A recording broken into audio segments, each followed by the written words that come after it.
Judge a person not by what they accomplish, but what they had to overcome for their accomplishment. People that are hungry have zero excuses for not pursuing their dreams. And they come back again and again and again. They operate like Willie Jolly, who said that a setback is a setup for a comeback. I've got a saying, if life knocks you down, try and land on your back, because if you can look up, you can get up. You can get up. You can get up. You can get up. I'm training people to get into their greatness, to begin to develop the courage to pursue dreams beyond their comfort zones. Because in order to do something you've never done, you've got to become someone you've never been. When you're pursuing your greatness, you don't know what your limits are, so you act like you don't have any. There's never a shortage of opportunities. It's just a shortage of thinking. Because some things are taught and some things are caught. When I was in the 5th grade, they put me back from the 5th grade into the 4th grade. I failed again in the 8th grade. I have no college training. So being identified and labeled as DT, the dumb twin, it gave me a lot of things to overcome. And so there was no one to dispute what was said about me, and I bought it. Even if you are told a lie, faith comes by hearing and hearing and hearing. You hear it often enough, it becomes your reality. Perception, not challenge, becomes real for you. Someone's opinion of you does not have to become your reality. So if you can track failure, you can also track success.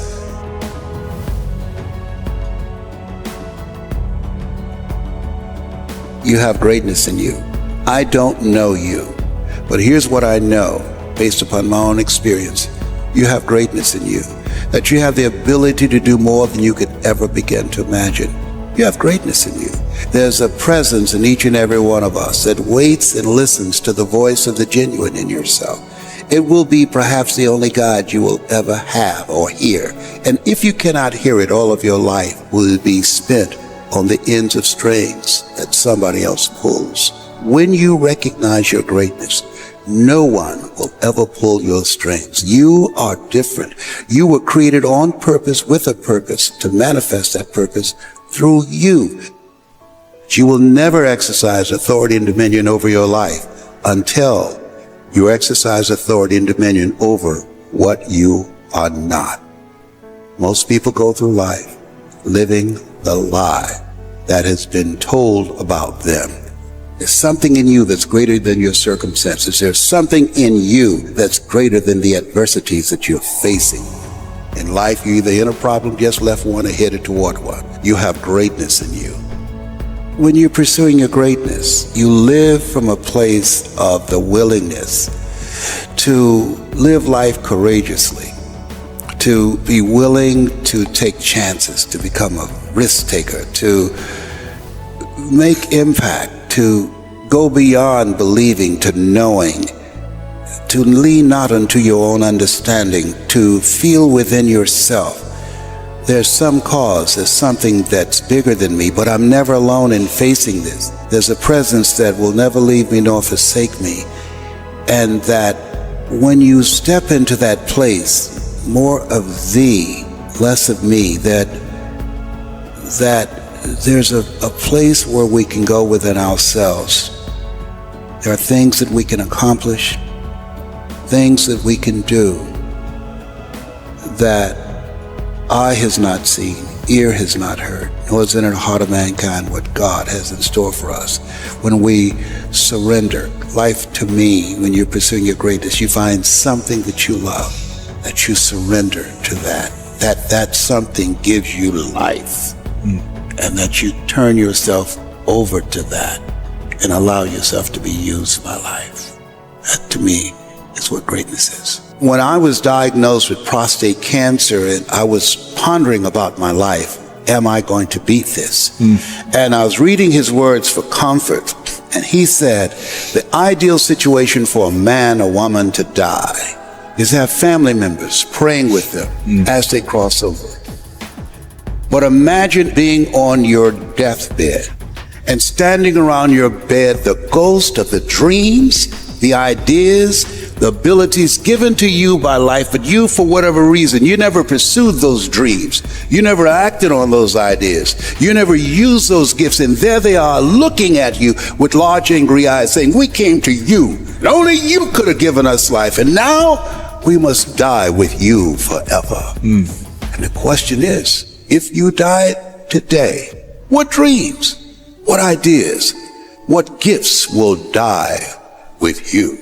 As I face inevitable death, what in the meaning and purpose of my life that will not be undone or destroyed when I'm gone? My goal now, we learn, we earn, we pass it on. We should be ashamed to die until we've made some major contribution to humankind.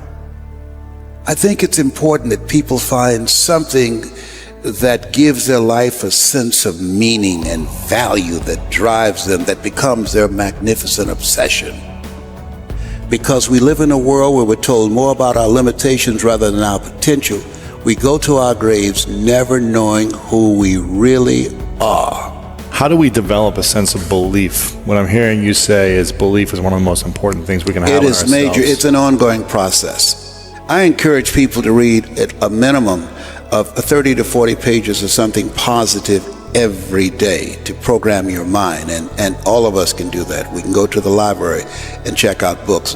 When I think about Og Mandino, who wrote The Greatest Salesman in the World, he was on the verge of committing suicide, went to the library, read the book Think and Grow Rich, and his life turned around. Your mindset, your diet, and positive relationships, giving yourself a healing, nurturing environment strengthens your immune system and allows you to stay here longer and do your great work. So you have to program yourself or your mind will be programmed. In order to do something you've never done, you've got to become someone you've never been. You've got to become a risk taker. This, God said, if you're not willing to risk, you can't grow. And if you can't grow, you can't become your best. And if you can't become your best, you can't be happy. And if you can't be happy, then what else is there? When you find something that you love, you will study it. Something that you love that becomes not just confident, but you'll become competent on that. I pour myself into it. I lose myself into it because it's not about me. It's about the audience. Ask for help, not because you're weak, but because you want to remain strong, and don't stop until you get it. I tell people, you're going to face tough times, but I affirm no matter how bad it is or how bad it gets, I'm going to make it. You don't get in life what you want, you get in life what you are. Develop your communication skills, because once you open your mouth, you tell the world who you are. He said, live a life of contribution. Decide that you are going to live your life in such a way, as Horace Mann said, you should be ashamed to die until you made some major contribution to humankind. And I want to find other people who have that kind of magnificent obsession, who have that kind of conviction about their lives, who want to make that kind of mark with their lives. Can I, with the time that I have left, amplify and train and multiply voices of hope and create a better world? We'll have enough time to do that. And we all have an expiration date. So live your life from a place of love.